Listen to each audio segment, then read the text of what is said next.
Bosi alifika na kumuuliza fundi garage, vipi, umeshamaliza kutengeneza gari? Jamaa fundi garage alinyanyuka na kumtizama bosi wake, lakini alishtuka baada ya kumuona mwanamke ambaye alikuwa ameongozana na bosi wake. Alishtuka sana baada ya kumuona huyu mwanamke, lakini yule mwanamke alizungumza na kusema, mimi ngoja nirudi kwanza, alafu nitakuja baadaye. Lakini yule bosi alizungumza na kusema, sasa unaenda wapi wakati gari limeshakamilika? Sasa kwa nini uweze kuondoka? Subiri tuweze kuondoka pamoja, mbona unakuwa na haraka? Na kisha baada ya pale akamuuliza yule fundi garage, vipi, umeshamaliza kutengeneza gari? Yule jamaa akajibu, ndio nimeshamaliza bosi. Sawa, kwa hiyo ulikuwa unahitaji shilingi ngapi niweze kupatia? Bosi, hapana, mimi sihitaji malipo yoyote. Kwa nini unasema uhitaji malipo yoyote wakati umefanya kazi? Kalikuwa ni kawaya kadogo tu kametoka, kwa hiyo siwezi nikakuchaji kwa kazi ndogo kama hiyo. Utakuwa ni fundi garage wa kwanza kufanya kazi bila kuchaji hela, maana fundi garage wengine huwa wanagusagusa tu kisha wanaomba pesa kubwa sana. Lakini jamaa alizungumza na kusema, sasa ilikuwa ni kazi ndogo tu, maana ilikuwa imetoka waya tu ya betri. Sasa kwa nini niweze kukuchaji pesa wakati ni kitu tu kilikuwa cha kushika na kuchomeka basi? Sasa kwa nini niweze kukuchaji pesa na wakati ilikuwa ni kazi ndogo tu? Kwa hiyo nisingeweza kukuchaji pesa yoyote kwa ajili ya kazi hiyo niliyoweza kuifanya. Lakini yule bosi alijibu na kusema, mafundi wenye moyo kama wa kwako ni wachache sana, maana wengine huwa wanagusa tu na gari na waka kisha wanakuchaji pesa nyingi sana. Sasa kwa huu ulimwengu wa sasa hivi nimeshangaa sana kukutana na fundi wenye moyo kama wa kwako, maana ni wachache sana wanaweza kufanya kazi bila kuchajisha pesa yoyote na wakafanya kazi ya bure, ni wachache sana, nashukuru sana. Yule fundi alijibu na kusema, kwa sababu hamna kazi yoyote ambayo nilikuwa nimefanya. Sasa kisha baada pale akamtizama yule mwanamke na kisha baada pale akasema, alafu bosi, na kuona umebarikiwa kuweza kupata mwanamke mzuri kweli kweli. Lakini yule bosi alijibu na kusema,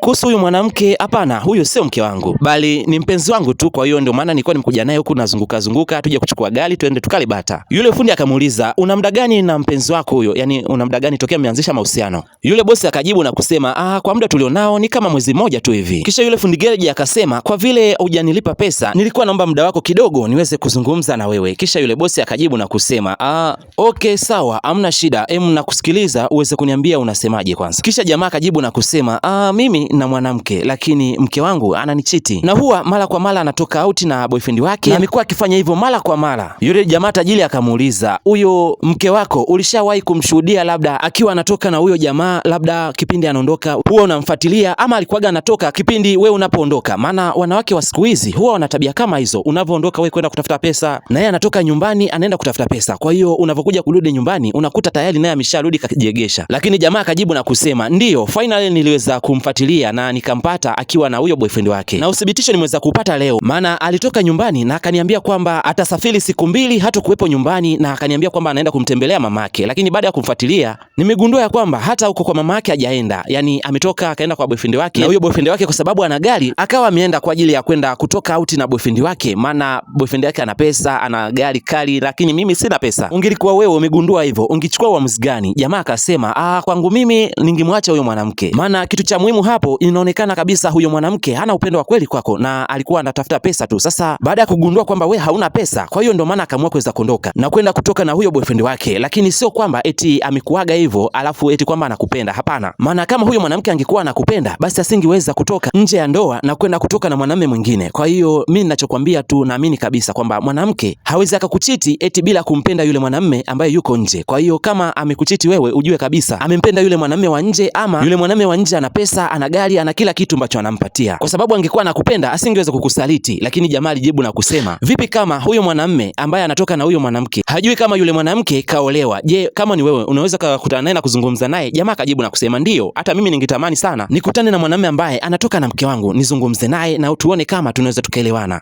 Jamaa kisha baada ya pale akajibu na kusema yule fundi garage, sawa, sasa mwanamke ambaye namzungumzia ni huyu hapo ambaye ni girlfriend wako. Jamaa alishtuka, eti girlfriend wake? Wewe huyu anasemaje eti kwamba wewe ndio mke wake? Mbona sielewi, unanichanganya. Ina maana umeolewa alafu unatoka nje ya ndoa na kuja kutoka na mimi? Lakini yule bidada alisema, hapana, wamenielewa tu vibaya, subiri nikuelezee, mimi sijafanya hivyo kabisa, mimi sijafanya hivyo. Jamaa akasema, ndio, huyo ndio mke wangu ambaye aliniaga anaenda kwa mama yake, lakini kumbe wewe sijui ndio mama yake, maana na kuona uko naye, labda wewe ndio mama yake, na wala uwezi ukasema kwamba nimeshindwa kukuelewa vibaya, sijui nimekuelewa vibaya, hapo itakuwa ni uongo. Huyu ndio mke wangu, na wakati wote nimekuwa nikipambana usiku na mchana kwa ajili ya huyo mke wangu, imradi tuweze kuendesha familia yetu, lakini yeye huwa kumbe anatoka na kunichiti na matajiri, wakati mimi anaelewa kabisa sina pesa. Kwa hiyo ndio maana huwa anafanya hivyo. Sasa mimi sina ujanja, maana bado najitafuta, nafanya kazi masaa 18, yani na masaa machache sana ya kuweza kupumzika, imradi kuitafuta furaha, lakini mwanamke ambaye nampambania hayuko tayari kabisa kuwa na mimi, ameshatoka na kunichiti, anafanya vitu vya kwake. Sasa kuanzia leo mimi namwambia kabisa mbele yako kwamba sitakuwa na mahusiano na yeye kabisa, na swala la mke na mme hapa ndio limeishia. Kwa hiyo endelea na wenye pesa, lakini mimi kwa sasa hivi niache nibaki mwenyewe na umaskini wangu, na kuanzia sasa hivi mimi na wewe sio mke na mme. Kwa hiyo baki na huyo mwenye pesa, lakini mimi ambaye sina pesa niache na maisha yangu. Na nikwambie brother, huyo mwanamke anakupenda wewe kwa sababu una pesa, lakini ungekuwa hauna pesa basi usingeweza kubaki naye. Kisha baada ya pale yule jamaa akaondoka. Mwanamke akasema mwache aondoke, kwanza mtu mwenyewe hana hela. Sasa wa nini huyo? Kutwa nzima anashinda gereji, alafu hata pesa zenyewe hazionekani.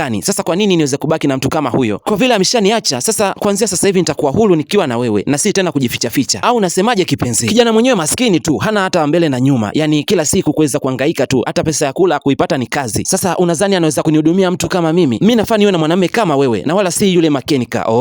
Cha kwanza wewe ni mke wa mtu, lakini ulikuja niambia. Lakini pia unasema kwamba mume wako hana pesa, sijui kazi yake anayoifanya haiwezi kaingiza pesa ambayo wewe unaitaka. Kwa hiyo unataka kusema kwamba hata mimi mwenyewe nikishiwa pesa uweze ukaendelea kuwa na mimi. Utamtafuta mwanamume mwingine ambaye ana pesa ili uweze kuwa naye, alafu mimi tena utaniacha. Si ndio hivyo unamaanisha? Hapana, hapo mimi nielewa tu vibaya.